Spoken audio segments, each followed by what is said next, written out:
اللهم صل على سيدنا محمد يا رب صل وسلم دائما ابدا على حبيبي. میں ایک اور بات آپ کو بتاؤں، پہلے میں وہ خاتون کا بتا دوں نا، کریکٹر لیس میاں مارکیٹ میں بہت آ رہے ہیں، کریکٹر لیس میاں، کیونکہ آج کل بے حیائی بہت ہے، تو اس سے تعلق ایسی خواتین کو میں کہتا ہوں بھائی پہلے شوہر کو کیسے سمجھاؤ محبت سے، پھر اگر بدماشی ہو سکتی تو بدماشی کرو، پھر وہ کہتی ہیں بدماشی زیادہ کی تو چھوڑ دے گا، تو میں کہتا ہوں لے لو طلاق، کہیں اور شادی کرو، کہیں اور رشتہ نہیں آئے گا. آج کل طلاق یافتہ عورت کا رشتہ بولو بہت مشکل، بچے لے کے کہاں دھکے کھاؤں گی.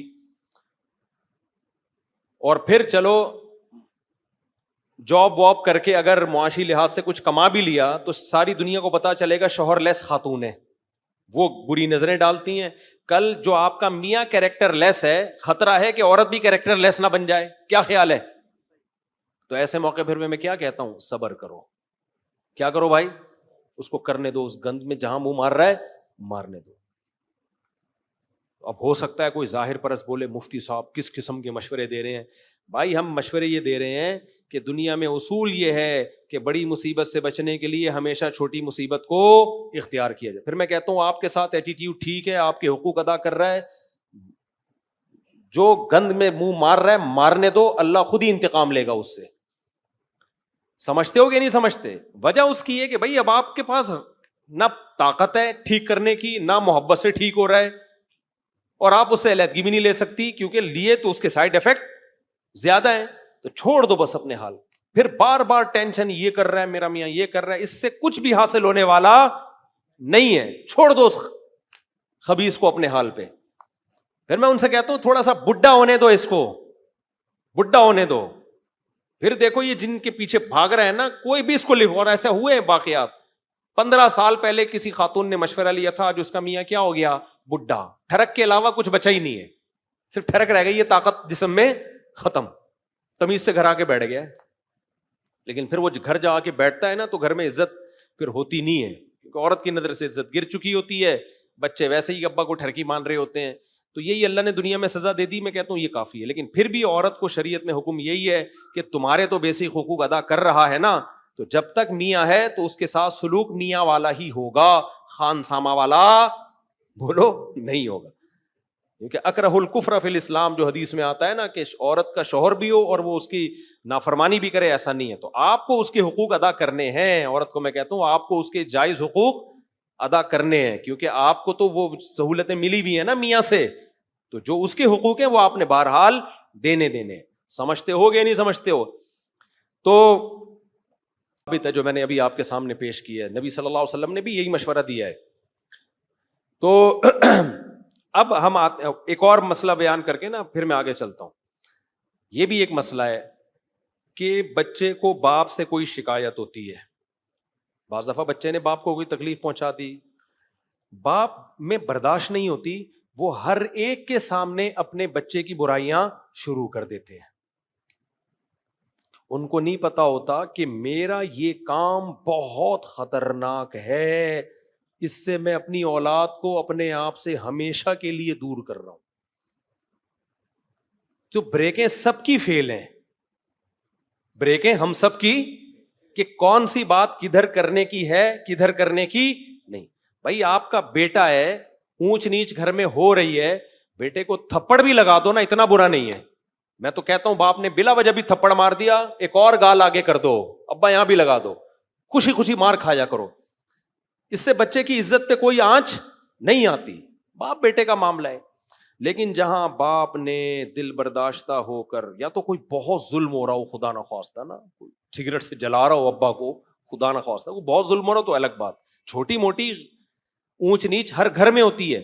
آپ نے جہاں اپنے بیٹے کی برائیاں لوگوں کے سامنے شروع کر دیں، اور بیٹا لوگوں سے سن رہا ہوتا ہے کہ باپ یہ کہہ رہا تھا تمہارا ابا، تو پھر بیٹے کے دل میں جو شیطان وسوسے ڈالتا ہے نا وہ بہت خطرناک ہوتے ہیں.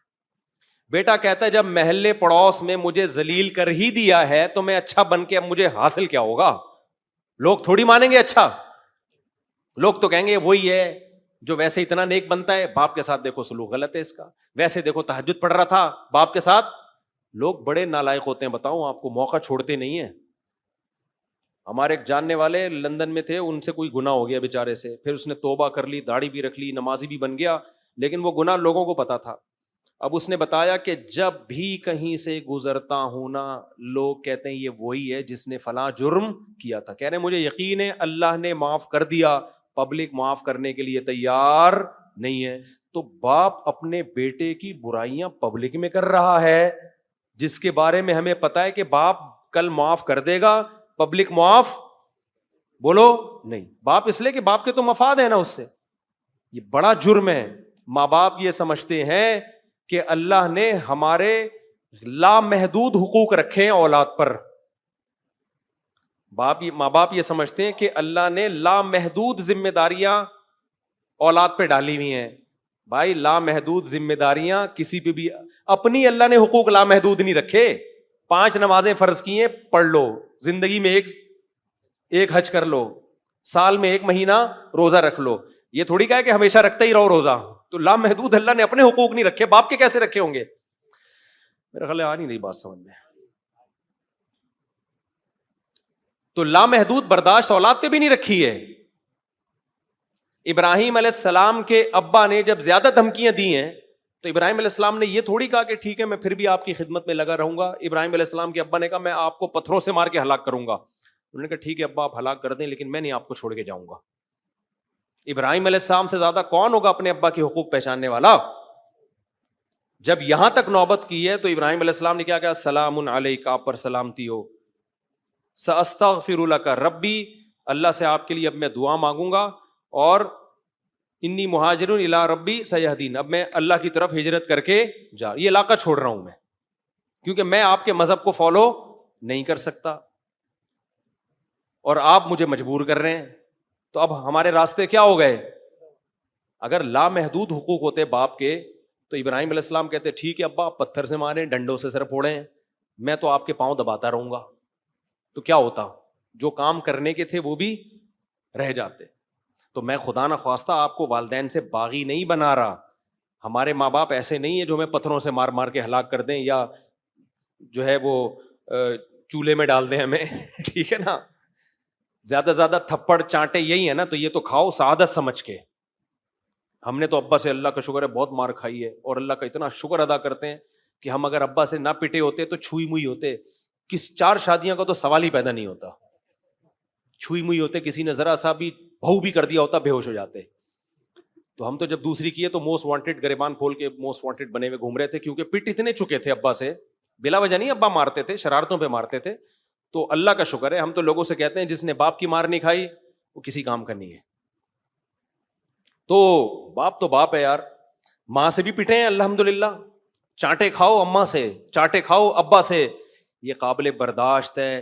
لیکن باپ جب بیٹے کی برائیاں محلوں میں کر رہا ہو, یہ پھر بیٹے پر آپ اس کی طاقت سے زیادہ بوجھ ڈال رہے ہو. سمجھتے ہو گے نہیں سمجھتے؟ انگلیاں لوگ اٹھا رہے ہو نا, یہ اپنے باپ کے ساتھ ایسا ہے, یہ اپنی ماں کے ساتھ ایسا ہے, یہ اپنے باپ کے ساتھ, یہ چیز برداشت نہیں ہوتی انسان سے, وہ پاگل ہونے لگتا ہے. وہ کہتا ہے یار مجھے ذلیل تو کر دیا نا. کیونکہ غیرت مند آدمی کے لیے یہ گالی چھوٹی نہیں ہے, بغیرت کے لیے تو کوئی مسئلہ نہیں ہے. انگریز کو آپ بولیں کہ یہ تمہیں پتہ ہی نہیں آج تک تمہارا ابا کون ہے, کمبخت تلاش تو کرو ابا کون ہے. تو انگریز کہے گا اچھا چلو میں کوشش کرتا ہوں. پھر ابا دریافت ہو گئے, پھر آپ نے انگریز سے کہا تمہارے ابا تمہاری شکایت کر رہے تھے, تو کیا ہوگا؟ کچھ بھی نہیں ہوگا. کچھ ہوگا؟ وہ کہے تمہارے ابا تمہاری شکایت کر رہے تھے, تم نے اس دفعہ فادر ڈے پر ایک کیک کا ڈبہ بھی نہیں بھیجا. انگریز کہے گا چلو فادر سے سوری کر لینا, بھیجوں گا. تو ان کا تو اتنا بڑا مسئلہ ہے نہیں. لیکن جہاں غیرت مند لوگ رہتے ہیں, جن کو ماں باپ کے حقوق کا تھوڑا بہت اندازہ ہے, ان کو پتا ہے یہ بہت بڑی گالی ہے جب کسی کو کہا جائے یہ اپنے ماں باپ کے ساتھ ٹھیک نہیں ہے. کیونکہ یہ جب ماں باپ کے ساتھ ہی نہیں ہے تو پھر کیا رہ گیا؟ نہیں آئی میرا خیال ہے بات سمجھ میں. جب ساری دنیا کے ساتھ ٹھیک ہے, باپ اور ماں کے ساتھ ٹھیک نہیں ہے, تو کس کام کا آدمی بھائی؟ دنیا کیا کہے گی, ابے تو اپنے باپ کا تو ہے نہیں, تو باقی کیا ہمیں نصیحتیں کر رہا ہے. تو غیرت مند آدمی کے لیے یہ تانا ہلکا بولو نہیں ہوتا. تو ہم تو بات غیرت مند لوگوں کی کر رہے ہیں. تو ایسے موقع پہ ماں اپنے بیٹوں کی بیٹیوں کی ساری دنیا میں برائیاں کرتی پھرے اور باپ اپنے بچوں کی برائیاں ساری دنیا میں کرتا پھرے, تو اس کا مطلب آپ شیطان کو موقع دے رہے ہو کہ وہ آپ کی اولاد کو آپ کا باغی بنائے. ہم تو پھر بھی اولاد کو کہیں گے سہ لو یار, برداشت کر لو, لیکن شیطان سے کون الجھے گا بھائی. شیطان ایسے موقع پہ وہ پورا اس کو خراب کرے گا. تو اس لیے اپنے بچوں کی برائیاں, اور باپ کو بھی سائڈ افیکٹ کا اندازہ ہوتا ہے اس کے, لیکن برداشت ہی نہیں ہے, فوراً ہائپر ہو جاتے ہیں. جو آ کے بیٹھا اب بیٹے کی برائی ہے, وہ آ کے بیٹھا اس کے سامنے, تیسرا آ کے بیٹھا اس کے سامنے, تو بیڑا ہی غرق ہو جاتا ہے. تو اس سے پھر بڑا نقصان ہوتا ہے. تو یہ سارے مسائل جو خراب ہو رہے ہیں, یہ کس کی وجہ سے خراب ہو رہے ہیں؟ جلد بازی. کس کی وجہ سے بھائی؟ کہ ٹینشن میں صبر نہیں کرنا اور خوشیوں میں اپنی لمٹ سے باہر. جیسے وہ ہو گیا ہے نا, ایک غریبوں کو گالیاں دیتا ہے, اس کو پیسہ آیا تو سیٹنگ کیا ہو گئی؟ آؤٹ ہو گئی. صحیح ہے نا, یوں نوٹ منہ چھاپ رہا ہے, یوں کر رہا ہے, یوں کر کے پتہ نہیں کیا پہلی دفعہ لگ رہا ہے تیرے پاس پیسہ آیا, باقی تو پیسہ کوئی اتنی بڑی فلم نہیں ہے, کچھ بھی نہیں ہے. مل جائے اللہ کی نعمت, نہیں ملے کوئی مسئلہ نہیں, کوئی عیب نہیں ہے, کوئی ناکامی نہیں ہے. دولت مند نے بھی مر کے کیڑوں نے کھانا ہے اس کی لاش کو, ٹماٹر والی کی لاش کو بھی کس نے کھانا ہے؟ کیڑوں نے کھانا ہے. کوئی بڑی بات نہیں ہے, سمجھتے ہو؟ پیسہ رکھنا اچھی بات ہے, پیسے سے دل لگانا, پیسوں کی تعریفیں کرنا اور بنگلوں کی گاڑیوں کی تعریفیں کرنا یہ بری چیز ہے. سمجھتے ہو کہ نہیں سمجھتے؟ دیکھو ہمارے شیخ حضرت مفتی رشید احمد صاحب رحمہ اللہ تعالی انتہائی دولت مند تھے, تھوڑے نہیں بلکہ بہت زیادہ. اس کے باوجود ہمیں حضرت کے پاس بیٹھ کر دولت کی محبت نہیں پیدا ہوتی تھی, ورنہ دولت مندوں کے ساتھ بیٹھ کر دولت کی لالچ آتی ہے. آپ زیادہ پیسے والوں میں بیٹھو نا, تھوڑی دیر میں آپ کے دل میں ہوس آئے گی.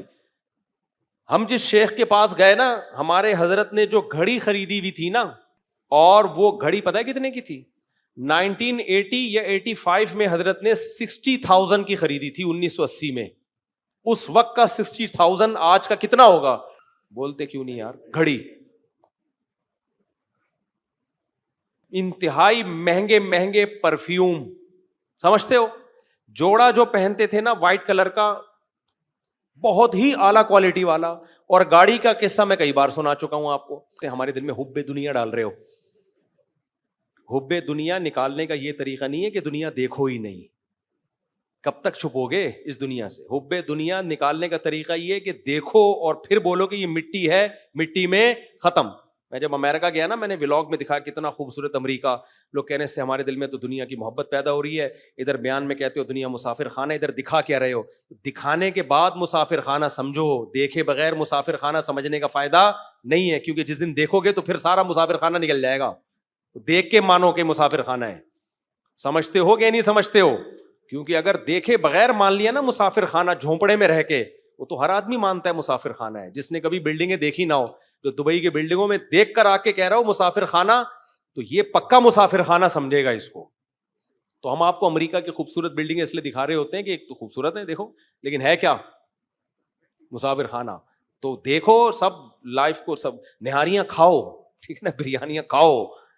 تو ایسا نہیں ہے مسافر خانے کا تصور کہ آپ جنگل میں جا کے بیٹھ جاؤ اور قبرستان میں منجی ڈال کے لیٹ جاؤ کہ میں نے جانا یہی ہے تو پہلے ہی میں پہنچ جاؤں یہاں پہ. تو ہمارے حضرت کے پاس اتنی دولت, تو وہ گاڑی کس سے خریدی؟ کویت کے شہزادے سے. اتنی لمبی چوڑی گاڑی تھی یار, جب روڈ پہ چلتا تو ایسا لگتا کہ یہی ہے, باقی سارے رکشے ہیں اس کے سامنے. تو ایسی لگژری لائف اسٹائل تھا. 8-9 سال ہم حضرت کے پاس رہے ہیں, ایسے مہنگے پرفیوم, کیونکہ شاہانہ طرز زندگی تھی نا. جو شاہانہ طرز زندگی والے بدبو کو بالکل بھی پسند نہیں کرتے. ایک طالب علم کی ٹوپی رہ گئی تھی حضرت کے کمرے میں, حضرت اس کو یوں کر کے لے کر آئے ہیں, کیونکہ بدبو کبھی حضرت نے دیکھی نہیں تھی. حضرت اگر کراچی کی ان گلیوں میں آ جاتے پھر تو بیچارے بے ہوشی ہو جاتے. تو ایسے لے کر آئے ہیں, کہتے یہ تو ہم سے اٹھائی نہیں جا رہی, تم کمبختو سر پہ کیسے رکھتے ہو اس کو؟ اور حضرت کے پاؤں کے تلوے میں نے تو بہت دفعہ دیکھے, جب سردے میں جاتے تھے نا, پاؤں کے تلووں پہ میں نے کبھی اتنا سا گرد کا نشان نہیں دیکھا. یہ طبیعت کی نفاست تھی, سمجھ رہے ہو؟ پاؤں کے تلوے نہیں کبھی میلے دیکھے, اتنی صفائی. کیونکہ جب ظاہر ہے پیسہ آتا ہے تو مزاج بھی کیا ہو جاتا ہے, شاہانہ. تو جب حضرت میں غربت تھی تب بھی صفائی میں تو اس وقت بھی یہی حال تھا. وہ کہتے ہیں نا, خدا جب حسن دیتا ہے نزاکت آ ہی جاتی ہے, قدم گن گن کے رکھتے ہیں کمر بل کھا ہی جاتی ہے. جو حسین لوگ ہوتے ہیں نا ان کی کمر بھی بل کھاتی ہے, اور وہ قدم بھی بڑے اسٹائل سے رکھتے ہیں, کیونکہ حسن کی وجہ سے سارے اسٹائل ہی چینج ہو جاتے ہیں. کم بخت میں حسن ہی نہیں ہے, پھر کوئی اسٹائل کیا خیال ہے؟ جس میں حسن ہی نہیں ہے تو نہ اس کی کمر ہوتی نہیں, کمرہ ہوتا ہے, تو نہ کمر بل کھاتی ہے نہ کوئی اسٹائل ہوتے ہیں. جہاں حسن آیا بات چیز کے اسٹائل چینج. تو جب حضرت تو تھا ہی شاہانہ مزاج, تو پھر وہ سارے حضرت کے پھر ساری چیزیں شاہانہ تھیں. تو پگڑی بھی جب پہنتے تھے تو بہت مہنگی والی پگڑی, ہر چیز, خوشبو بھی. ہم 8-9 سال رہے ہیں, اللہ کا شکر ہے یہ دولت دیکھ کے کبھی ہمارے دل میں نہ احساس ہے کمتری, کسی طالب علم کے دل میں بھی نہیں. جو حالانکہ ہم تو پھر بھی متوسط درجے کے تھے, ہمارے تو بہت سارے غریب طلبہ بھی پڑھتے تھے, ان کے پاس گٹکے کے پیسے نہیں ہوتے تھے, کیونکہ یہ گٹکا بھی کھاتا تھا چھپ چھپ کے نا. ایک ہمارا کلاس فیلو تھا, نسوار وہ کھاتا تھا, سگریٹ وہ پیتا تھا چھپ کے, پان وہ کھاتا تھا. تو مدرسے میں تو پابندی تھی ان سب چیزوں پہ. تو ہمارے استاذوں نے بتایا تھا کوئی چھپ کے پان کھا رہا ہو ہمیں بتانا, کوئی نسوار کھا رہا ہو, سگریٹ پی رہا ہو ہمیں بتانا. ہم کہتے تھے یار ہمارا دوست ہے, اب کیا ایک چیز پی رہا ہو تو ہم بتائیں نا. 3 4 چیزیں ایک ہی ٹائم پہ چھپ چھپ کے چلتی تھی اس کی, طالب علم تھا.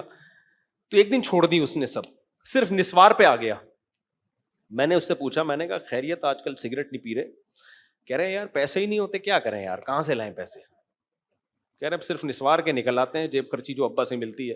تو کتنا غریب طالب علم تھا نا, وہ بھی کبھی احساس کمتری میں نہیں گیا حضرت کی دولت پیسہ دیکھ کے. تو پیسہ رکھنا برا نہیں ہے, پیسے کی ہوس اور پیسوں کی محبت کیا ہے, بری چیز. آج مالدار کے پاس بیٹھو پیسوں کی ہوس پیدا ہوتی ہے, جو بزرگ مالدار ہوتے ہیں ان کے پاس بیٹھو پیسوں کی ہوس پیدا نہیں ہوتی. تو ہم نے 8 سال جو میرے شیخ تھے نا تو کروڑ پتی شیخ تھے, لیکن اللہ کا شکر ہے ہمیں ان کو دیکھ کے نہیں ہوا کچھ بھی کہ یار ہمارے پاس بھی ایسی گاڑی ہو. تو اللہ نے کیا کہا کہ خوشی میں کنٹرول سے باہر ہو جانا. وجہ یہی تھی کہ ہمارے حضرت اس خوشی میں کنٹرول سے باہر بولو نہیں, کنٹرول سے باہر نہیں تھے.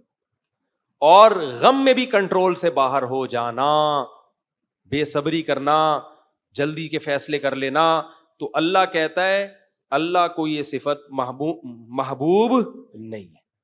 ان الانسان خلق ہلوعا اذا مسہ الشر جزوعا. انسان جلباز ہے, غم پہنچتا ہے تو ایک دم ہلڑ بازی شروع کر دیتا ہے. وہی ہے نا, ابا کو غم پہنچا میری اولاد نے برا کیا, ہلڑ بازی میں وہ غم جا کے پبلک کو بتانا شروع کر, اس سے معاملہ ٹھیک تھوڑی ہوتے ہیں. تو اذا مسہ الشر جزوعا واذا مسہ الخیر منوعا. جب دولت آتی ہے تو کنجوس بن جاتا ہے.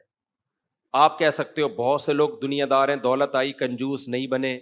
نہیں بھائی, وہ ہیں کنجوس, آپ کو سخی لگ رہے ہوتے ہیں کہ انہوں نے آپ کو چائے پلائی ہوتی ہے, یا انہوں نے کیمرے کے سامنے 2-4 غریبوں کو کھانا کھلا دیا ہوتا ہے. یہ سیکولر اور ملحد لوگ نا, کیونکہ ان کے پاس اور تو کوئی نیکی ہوتی نہیں ہے, یہ اکثر شراب بھی پیتے ہیں, اکثر زنا بھی کرتے ہیں, گرل فرینڈز بھی رکھی ہوئی ہوتی ہیں انہوں نے, ابا اماں کے زیادہ حقوق بھی یہ ادا نہیں کرتے. تو انسان کے اندر نا اللہ نے اچھائی کا ایک جذبہ رکھا ہے, تو اس جذبے کو تسکین پہنچانے کے لیے کبھی کبھار 2-4 لنگڑے لولوں کا ولاگ بنا دیا, ایک نابینا کو سڑک پار کرا دی, کبھی کسی غریب کو تھوڑا سا کچھ دے دیا, اس کی ویڈیو بھی بنا دی. تو یہ لوگ یہ بھرم بازیاں بہت کرتے ہیں, سمجھ رہے ہو؟ نہیں آئی میرا خیال بات. اس طرح کے بھرم ان لوگوں میں بہت ہوتے ہیں کہ دیکھو انسانیت کے لیے ہم کتنے خیر خواہ ہیں, کیونکہ نہ ابا کا پتا نہ اما کا پتا, نہ رشتہ داروں کا خیال کرتے ہیں, نہ اللہ کو پوچھتے ہیں, زنا یہ کرتے ہیں, شراب یہ پیتے ہیں. تو بھائی اچھائی کیا ہے آپ کے اندر؟ تو اب ایک ہی اچھائی رہ گئی, غریبوں اور معذوروں کا خیال کرنا. تو ان کے ساتھ ان کا ایٹیٹیوڈ کیمرے کی حد تک بہت اچھا ہوتا ہے, سمجھتے ہو؟ کیمرے کی حد تک بہت اچھا ہوتا ہے اکثر کا. 100% کی بات نہیں کر رہا, کسی کو اللہ توفیق دے تو ایک الگ بات ہے. اکثر اس کو دیکھ کے لوگ سمجھتے ہیں یار دیکھو یہ کتنے اچھے ہیں, اور وہ مولوی کو دیکھو یا وہ مولانا ٹائپ کے بندے کو دیکھو, اس کا تو یہ بھی کمپلین ہے، یہ بھی کمپلین ہے. اور بھائی وہ اپنے فالج زدہ باپ کی 10 سال سے بستر پہ خدمت کر رہا ہے، جس کو جو قومے میں گیا ہوا ہے، جو یہ سیکولر سوچ بھی نہیں سکتا. وہ اپنے باپ سے مار کھاتا ہے اور آگے سے اف بولو نہیں کرتا. وہ اپنی بوڑھی ماں کو 15 سال سے اس کی خدمت کر رہا ہے. یہ جذبہ ان لوگوں میں نہیں ہے. 2-4 غریبوں کو یوں کھلا دینا، تھوڑا سا وائپر لینے والے کو کچھ پیسے پکڑا دینا، یہ بھی اچھا کام ہے. اس کو سخاوت تھوڑی کہتے ہیں. وہ اس کا نواز دیوبندی کا بڑا بہترین شعر ہے، 2-4 قدم چلنے کو چلنا نہیں کہتے. پوری نظم ہے زبردست، بھی مجھے یاد نہیں آ رہی، یوٹیوب پہ دیکھ کے اگلے ہفتے بتاؤں گا انشاءاللہ. 2-4 قدم چلنے کو چلنا نہیں کہتے، ایسے ہی 2-4 روپے خرچ کرنے کو خرچ کرنا نہیں کہتے. ہم نے سخاوت خدا کی قسم علماء میں دیکھی ہے، بزرگان دین میں دیکھی ہے، جو تم سوچ نہیں سکتے. میرے شیخ کتنے کروڑ پتی تھے، لیکن پتہ ہے کیا سخاوت تھی؟ جتنا پیسہ آتا تھا نا، گڈیاں رکھی ہوئی ہوتی تھی زمینوں سے، تو حضرت نے ایک گاڑی خرید لی اچھی، ٹھیک ہے، وہ پیسہ، اور کھانا پینا بہت اسٹائلش تھا، اچھا کھانا تھا، کپڑوں کے پیسے یہ نکال کے باقی جتنا ہے سارا فی سبیل اللہ. گنتے نہیں تھے کہ پھر کتنے آئے. اس میں 1 کروڑوں 1.5 کروڑوں 50 لاکھوں حضرت کو اس سے کوئی غرض بولو نہیں تھی. کوئی پلاٹ نہیں، کوئی جائیداد نہیں، کوئی جاگیر نہیں. دنیا مسافر خانہ ہے، اس کمرے میں فلیٹ میں رہ رہے ہیں، مر جائیں گے تو ختم ہو جائیں گے. کیا خیال ہے بھائی کہ بھائی جانا ہے تو گھر بنانے کی کیا ضرورت ہے؟ ہمارے یہاں جب پیسہ آئے گا سب سے زیادہ کمبخت مسور کی دال کھا رہا ہوگا، پیسہ بحریہ ٹاؤن میں لگا رہا ہوگا. یہ ہے دل کی تنگی. پھر حضرت نے آخر عمر میں پھر اپنی اہلیہ کے لیے ایک فلیٹ لے لیا تھا کہ بھائی چلو میرے بعد ان کا کوئی ٹھکانہ ہو. بچوں کے لیے اس لیے نہیں کہ وہ اسٹیبل تھے، وہ اپنا کما رہے تھے، کوئی بات نہیں. ساری زندگی کرائے کے گھر میں گزاری، کوئی بات نہیں. دنیا کیا ہے بھائی؟ مسافر خانہ ہے. تو جو کھا لیا وہ تمہارا ہے، جو استعمال ہو گیا وہ تمہارا ہے، باقی سارا یہ تو ہمارا تھوڑی ہے. اور آج منوعہ کا مطلب کیا ہے؟ اللہ کہتے ہیں جہاں دولت آئی روک لے گا اس کو. روکنے، یہ پراپرٹی بھی تو روکنا ہی ہے. یہ کیا ہے؟ کھا نہیں رہا، روکے گا. جو اپنے اوپر خرچ نہیں کر رہا، سوچو وہ غریبوں پہ کہاں خرچ کرے گا؟ تو یہ دنیا دار لوگ اپنے اوپر خرچ نہیں کر رہے، یہ سارا پراپرٹی میں روک کے لگا رہے. تو تم ان سے یہ امید رکھتے ہو کہ یہ سیکولر لوگ غریبوں کو کھلائیں گے؟ ایسا کچھ نہیں ہے بھائی. تھوڑا بہت کھلا لیتے ہیں. اپنی ایک انسان کے اندر اللہ نے ایک رکھا ہے جذبہ نیکی کا، تو اس کو بھی تسکین پہنچ جاتی ہے، تھوڑا سا پبلک بھی خوش ہوتی ہے کہ اتنے برے ہیں نہیں جتنے ہم سمجھتے ہیں. دیکھو انسانیت کے لیے اس دن نابینا کو روڈ پار کرایا، اس دن یہ کیا اور ایک ٹرسٹ کھول دیا. سب کچھ ہوتا ہے، لیکن اس جاندار بنیادوں پہ نہیں ہوتا جو اللہ نے جذبہ مذہبی لوگوں کو دیا ہے. سمجھتے ہو؟ وہ بہت بڑی بڑی قربانیاں دیتے ہیں، بہت کچھ اللہ کے لیے لٹاتے ہیں، وہ بہت کچھ خرچ کرتے ہیں، اور اگر نہیں کرتے تو وہ مذہبی ہے ہی نہیں، پھر وہ مذہب کا لبادہ اڑے ہوئے ہیں. آپ کہیں ایسا بولو کہ وہ فلاں داڑھی ٹوپی والا وہ تو الٹا لوگوں سے پیسے لے کے کھا رہا ہے، تو بھائی وہ تو داڑھی ٹوپی کی حد تک ہے نا، حقیقت میں وہ مذہبی ہے ہی نہیں. کیونکہ چور بھی داڑھی رکھ لیتے ہیں بعض دفعہ. تو اس لیے ان آیتوں کا حاصل کیا نکلا کہ جب غم پہنچے تو صبر کرو، افراتفری بولو مت کرو، اور خوشی پہنچے تو اس کو اللہ کی دین سمجھو. اور خاص طور پر خوشی میں اگر پیسہ آیا ہے تو اس پہ سانپ بن کے مت بیٹھ جاؤ. خرچ کرو اللہ کی راہ میں یہ سوچ کے کہ جس اللہ نے آج دیا ہے وہ کل بھی دے سکتا ہے. اور سیکولر لبرل آدمی کیا سوچتا ہے؟ اللہ نے دیا ہی نہیں ہے تو جب میں خرچ کروں گا تو دوبارہ کہاں سے آئے گا؟ سمجھ رہے ہو نا؟ سارا اس کا تو سافٹ ویئر ہی کیا ہے، غلط ڈلے ہوئے ہیں اس کے اندر سافٹ ویئر. تو یہ ان آیتوں کا خلاصہ ہے. اللہ تعالیٰ سمجھنے کی، عمل کی توفیق عطا فرمائے. نماز کے بعد انشاءاللہ تھوڑی دیر سوال جواب کا سیشن ہوگا. مفتی صاحب